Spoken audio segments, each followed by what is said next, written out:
bridge, look out. I have a visual contact bearing 290. የአሜሪካ እግረኛ ጦር ኢራን ሊገባ ነው።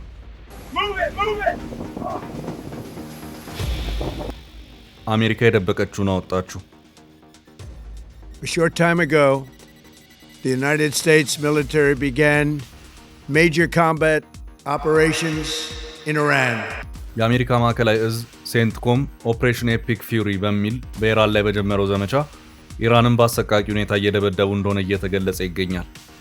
አሜሪካ ደብቃ የቆየችውን አስደናቂና አስፈሪ የጦር መሳሪያዎችን በማውጣት ኢራን ላይ አውላቸዋለች። ለመሆኑ አሜሪካ በኢራን ላይ ምን አይነት የጦር መሳሪያዎችን ተጠቅማ ኢራንን እየደበደበች ነው የሚለውን ጉዳይ በዛሬው መሰናዷችን ለመቃኘት እንሞክራለን። አብራችሁን ቆዩ።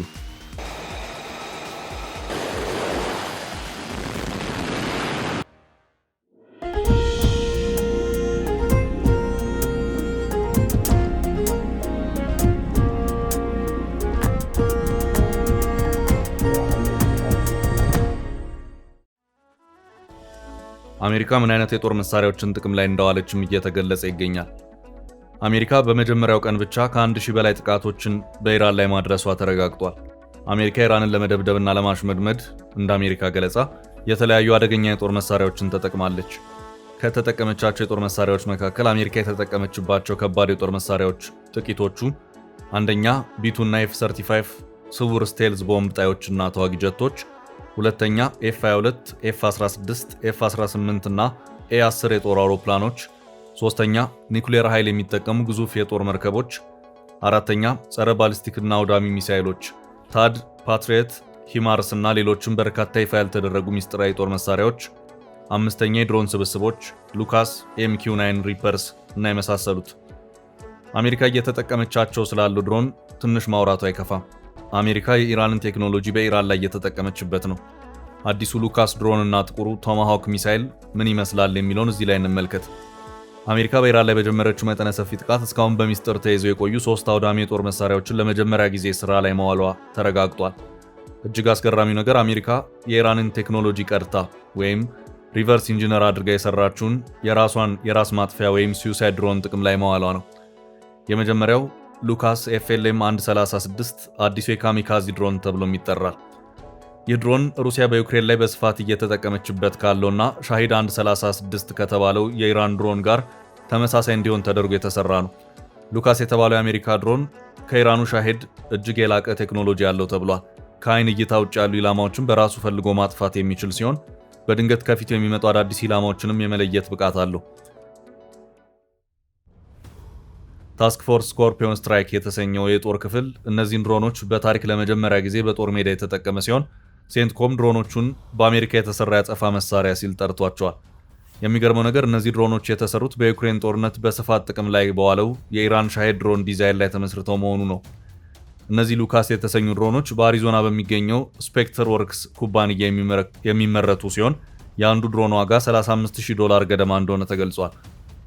ድሮኑ በሩሲያ ጌራንቱ ተብሎ ከሚጠራው የኢራን ሻሂድ 136 ዲዛይን ጋር ተመሳሳይነት ያለው ሲሆን በዝቅተኛ ወጪ መመረቱ ለጦርነቱ ስልታዊ ጠቀሜታ እንዳለው ታምኖበታል። ድሮኑ ከራዳር እይታ ውጭ የመብረር አቅም ያለውና በቡድን በመሆን ስዋርም ታክቲክስ በራሱ ጊዜ የተቀናጀ ጥቃት የመፈጸም ዘመናዊ ቴክኖሎጂ የታጠቀ ነው። በዘመቻው ወቅት እነዚህ ድሮኖች የኢራን አብዮታዊ ዘብ የትዕዛዝ ማዕከላትን፣ የአየር መከላከያ መሳሪያዎችንና ሚሳኤል ማስወንጨፊያ መሰረተ ልማቶችን ኢላማ አድርገዋል። የጦር ባለሙያዎች እንደሚሉት አሜሪካ የጠላቷን የጦር መሳሪያ ዲዛይን በመጠቀም አጸፋዊ ጥቃት መፈጸሟ በቴክኖሎጂው ዘርፍ ያለውን ሽኩቻ አዲስ ምዕራፍ ላይ አድርሶታል። ይህ እርምጃ አነስተኛ ዋጋ ያላቸው ነገር ግን ከፍተኛ ጥፋት የሚያደርሱ ድሮኖች ወደፊቱ የጦርነት ስልት ላይ ያላቸውን ወሳኝ ሚና የሚያሳይ ነው። ሁለተኛ ጥቁሩ ቶማሃውክ ሚሳኤል። የአሜሪካ ባህር ኃይል ባወጣው ተንቀሳቃሽ ምስል ላይ እስካሁን ከታወቁት የቶማሃውክ ሚሳኤሎች የተለየና ሙሉ በሙሉ ጥቁር የሆነ አዲስ የሚሳኤል አይነት ታይቷል። ይህ ሚሳኤል በጨለማ ውስጥ በቀላሉ እንዳይታይና የራዳር መከላከያዎችን ሰብሮ እንዲገባ ተደርጎ እንደተሰራ ይገመታል። ከጥቁሩ ቶማሃውክ በተጨማሪ እጅግ በራቀ ርቀት ላይ ያሉ ኢላማዎችን ቅንጣት ስህተት ሳይሰራ የሚመታ አዲስ ሚሳኤል በዘመቻው ላይ መሳተፉን የአሜሪካ ማዕከላዊ እዝ ሴንትኮም አሳውቋል። ወታደራዊ ተንታኞች እንደሚሉት አሜሪካ የኢራንን የድሮን ዲዛይን ተጠቅማ ጥቃት መሰንዘሯ የኢራንን የአየር መከላከያ ስርዓት ለማደናገር የታለመ ሊሆን ይችላል። የኢራን መከላከያዎች የራሳቸው ድሮን መስሏቸው ጥቃቱን ሳይመክቱት ሊቀሩ እንደሚችሉ ይገመታል። አሜሪካ በኢራን ላይ የጀመረችውን መጠነ ሰፊ ወታደራዊ ጥቃት ተከትሎ በመጀመሪያዎቹ 24 ሰዓታት ውስጥ ብቻ $779 ሚሊዮን ገደማ ወጪ ማድረጓን አናዶሎ የዜና ወኪል የባለሙያዎችን ትንተና ዋቢ በማድረግ ዘገበ። ይህ እጅግ ግዙፍ መጠን ያለው ገንዘብ የሀገሪቱን የ2026 አጠቃላይ መከላከያ በጀት 0.1 በመቶ ያህል የሚሸፍን ሲሆን በዘመቻው ላይ እንደ ቢቱን ስውር ቦምብ ጣይ አውሮፕላኖች፣ ኤፍ-22 እና ኤፍ-35 ዘመናዊ ተዋጊ ጀቶች እንዲሁም የባህር ኃይል አጥፊ መርከቦች በስፋት ጥቅም ላይ ውለዋል። በተለይ 4 ቢቱ ቦምብ ጣይ አውሮፕላኖች ከአሜሪካ ሚዙሪ ግዛት ተነስተው በቀጥታ በረራ ኢራን ድረስ በመጓዝ በፈጸሙት ጥቃት ብቻ ለነዳጅና ለጥገና $30.2 ሚሊዮን ወጪ ተደርጓል። በአየር ላይ ለተሰማሩት በርካታ የኤፍ-18፣ ኤፍ-16 እና ኤፍ-22 ተዋጊ ጀቶች የበረራ ሰዓት፣ ለጥገናና ለታጠቁት ጥይት እንዲሁም ሚሳይሎች የወጣው ወጪ $271.34 ሚሊዮን እንደሚደርስ ተገምቷል። ከነዚህም በተጨማሪ የኤሌክትሮኒክስ ጦርነት አውሮፕላኖች፣ የሪፐር ድሮኖችና በቅርቡ ስራ የጀመረው ሉካስ የተባለው ድሮን እንዲሁም የነዳጅ ጫኝ አውሮፕላኖች በድምሩ $423.57 ሚሊዮን የሚገመት ሀብት ፈጅተዋል። አሜሪካ ይህንን ከፍተኛ ወታደራዊ አቅም የተጠቀመችው የኢራንን ወታደራዊ መዋቅር በአጭር ጊዜ ውስጥ ሽባ ለማድረግ በማለም እንደሆነ የሴንትኮም መረጃዎች ያመለክታሉ። በአሜሪካና እስራኤል የተመቱ ዋና ዋና ኢራን ኢላማዎች፣ አንደኛ የእስላሚክ አብዮታዊ ዘብ IRGC የእዝ ማዕከላትና የአየር ኃይል ጣቢያዎች፣ ሁለተኛ የመገናኛና የአየር መከላከያ ስርዓቶች፣ ሶስተኛ የባሊስቲክ ሚሳኤል ማከማቻዎችና ማስወንጨፊያዎች፣ አራተኛ የኢራን የባህር ኃይል መርከቦችና ሰርጓጅ መርከቦች። ትራምፕ ኢራንን በሚገባ እየመታናት ነው ሲሉ ተናገሩ። ፕሬዚዳንት ዶናልድ ትራምፕ ሰኞ ዕለት በሰጡት መግለጫ አስፈላጊ ሆኖ ከተገኘ አሜሪካን የምድር ጦር ወደ ኢራን ለመላክ ወደ ኋላ እንደማይሉ አስታወቁ። ኦፕሬሽን ኤፒክ ፊውሪ የተሰኘ ወታደራዊ ዘመቻ ካሰቡት በላይ ስኬታማ እየሆነ መምጣቱን የገለጹት ትራምፕ ግጭቱ በጥቂት ሳምንታት ውስጥ ሊጠናቀቅ እንደሚችል ግምታቸውን አስቀምጠዋል። እንደ ሌሎች ፕሬዚዳንቶች የምድር ጦር በፍጹም አንልክም የሚል የደህንነት ተስፋ ከመስጠት ይልቅ ለሀገሪቱ ደህንነት ሲባል ማንኛውም እርምጃ ሊወሰድ እንደሚችል በግልጽ ተናግረዋል። ባለፈው ቅዳሜና እሁድ የተሰነዘሩት ጥቃቶች የቴህራንን ወታደራዊና ፖለቲካዊ አመራር አውታር ለመበጣጠስ እንዲሁም የኒውክሌር እንቅስቃሴን ለማቆም ያለሙ እንደነበሩ ተገልጿል። ትራምፕ ለኒውዮርክ ፖስት በሰጡት ቃለ ምልልስ በ4 ሳምንታት ውስጥ እናሳካዋለን ያልነውን ግብ በአንድ ቀን ውስጥ አሳክተናል፣ 49 ከፍተኛ መሪዎች ተገድለዋል ብለዋል። ኢራን በድብቅ ቦታዎች የኒውክሌር መሳሪያ ለማበልጸግ እየሰራች መሆኑን የአሜሪካ ደህንነት መረጃ ማረጋገጡን ተከትሎ ጥቃቱን ለመሰንዘር ጊዜው አሁን ነው የሚል ውሳኔ ላይ መድረሳቸውን አብራርተዋል። አወዛጋቢው የአሜሪካ ፕሬዚዳንት ዶናልድ ትራምፕ ከሲኤንኤን ጋር ቆይታ አድርገው ነበር። በዚህም በኢራን ላይ የሚሰነዘረው ታላቁ ማዕበል ገና መሆኑን በቅርቡ እንደሚጀምር ገልጸዋል። ፕሬዚዳንት ትራምፕ የአሜሪካ ጦር አሁን ላይ የኢራንን አቅም እያዳከመ መሆኑን ገልጸው ገና በከባድ ሁኔታ መምታት አልጀመርንም፣ ትልቁ ጥቃት በቅርቡ ይመጣል ብለዋል። ጦርነቱ ረጅም ጊዜ እንዲወስድ እንደማይፈልጉና ቀደም ሲል 4 ሳምንታት ይፈጃል ብለው አስበው እንደነበር ገልጸው አሁን ግን ከታቀደው ጊዜ ቀድሞ ለመጨረስ እየተንቀሳቀሱ መሆኑን ተናግረዋል። የተከሰከሱት የአሜሪካ የጦር ጀቶችና የወጡት ያልተጠበቁ መረጃዎች። 3 የአሜሪካ F-18 የጦር አውሮፕላኖች በኩዌት አየር መከላከያ በስህተት ተመተው ወድቀዋል መባሉ ብዙዎቹን ያስገረመ ሆኗል። በመካከለኛው ምስራቅ ያለው ውጥረት ከፍተኛ ደረጃ ላይ በደረሰበት በዚህ ወቅት የአሜሪካ ማዕከላዊ እዝ ሴንትኮም 3 የራሱ F-15E ስትራይክ ኢግል የጦር አውሮፕላኖች በኩዌት አየር መከላከያ ኃይሎች አማካይነት በስህተት ተመተው መውደቃቸውን በይፋ አረጋግጧል።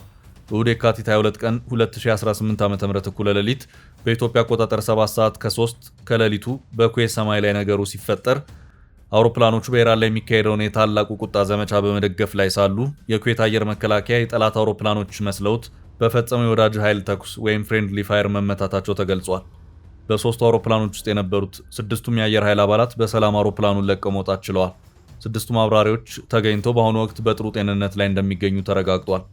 ሴንትኮም ኩዌት ለአብራሪዎቹ መገኘት ላደረገችው ድጋፍ ምስጋና አቅርቧል።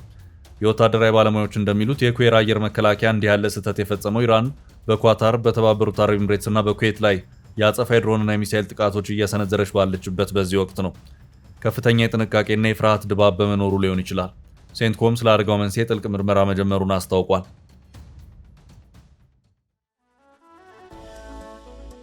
ኢራን የሆርሙዝ ሰርጥን ዘጋችው። የኢራን አብዮታዊ ዘብ ለዓለም የነዳጅ ዝውውር የልብ ትርታ የሆነው የሆርሙዝ ሰርጥ ዝግ እንደሚሆን በይፋ አሳወቀ። በሰርጡ ለማለፍ የሚሞክር ማንኛውም መርከብ በእሳት እንደሚጋይ አስታውቀዋል። ይህ ቦታ በዓለም ላይ ካለው የነዳጅ ዝውውር ውስጥ 20% ወይም 1/5 የሚያልፍበት እጅግ ወሳኝ የባህር መስመር ነው። የሆርሙዝ ሰርጥ መዘጋት ማለት የዓለም የነዳጅ ዋጋ በከፍተኛ ሁኔታ እንዲንር ያደርጋል። ከዚሁ ጋር በተያያዘ ዛሬ ቀን ላይ የኢራን አብዮታዊ ዘብ በሆርሙዝ ሰርጥ በሆንዱራስ ሰንደቅ ዓላማ ስትጓዝ የነበረች አቴኖቫ የተባለች የነዳጅ ጫኝ መርከብ በሁለት ድሮን መጥቶ እንድትነድ ማድረጉን ገልጿል። የሆርሙዝ የባህር ሰርጥ በኢራንና በኦማን መካከል የሚገኝ መተላለፊያ ወሽመጥ ነው። መግቢያውና መውጫው 50 ኪሎ ሜትር ስፋት ያለው ሲሆን በመሃል ላይ ደግሞ በጣም ጠባብ የሆነው ቦታ 40 ኪሎ ሜትር ብቻ ነው። ሰርጡ በማዕከላዊ ክፍል ብቻ ትላልቅ መርከቦች ለማሳለፍ የሚሆን ጥልቀት አለው። የባህር አሳሾች መግቢያና መውጫው ለትልልቅ መርከቦች ደህንነቱ የተጠበቀ መሆኑን ያረጋገጡ ሲሆን በመካከልም ክብደት ያለውን ነዳጅ ጭነው ለሚጓዙ ምቹ መሆኑን ይገልጻሉ። እነዚህ ግዙፍ መርከቦች ወደ 10 ኪሎ ሜትር ስፋት ባለው የሰርጡ ክፍል ላይ መቅዘፍ ይኖርባቸዋል። ነዳጅ ጫኝ መርከቦች በፋርስ ባህረ ሰላጤ ሲያልፉ በኢራንና በአረብ ሀገራት መካከል አወዛጋቢ በሆኑት የቱንብ ደሴቶች አቅራቢያ ያልፋሉ። የአሜሪካ ኤነርጂ መረጃ አስተዳደር ኢአይኤ በ2023 የመጀመሪያ አጋማሽ በቀን 20 ሚሊዮን በርሜል ነዳጅ እንዳለፈ ይገምታል። ይህ በዓመት ወደ $600 ቢሊዮን የሚገመት የነዳጅ ንግድ በባህር መስመሩ ላይ ይተላለፋል ማለት ነው። በባህር ሰርጡ ላይ የሚከሰት ማንኛውም አይነት መስተጓጎል በዓለም አቀፍ ደረጃ የነዳጅ አቅርቦት ላይ ከፍተኛ መዘግየትን ሊያስከትል ይችላል። ይህም ወዲያውኑ በዓለም ዙሪያ የዋጋ ንረት እንዲፈጠር ያደርጋል።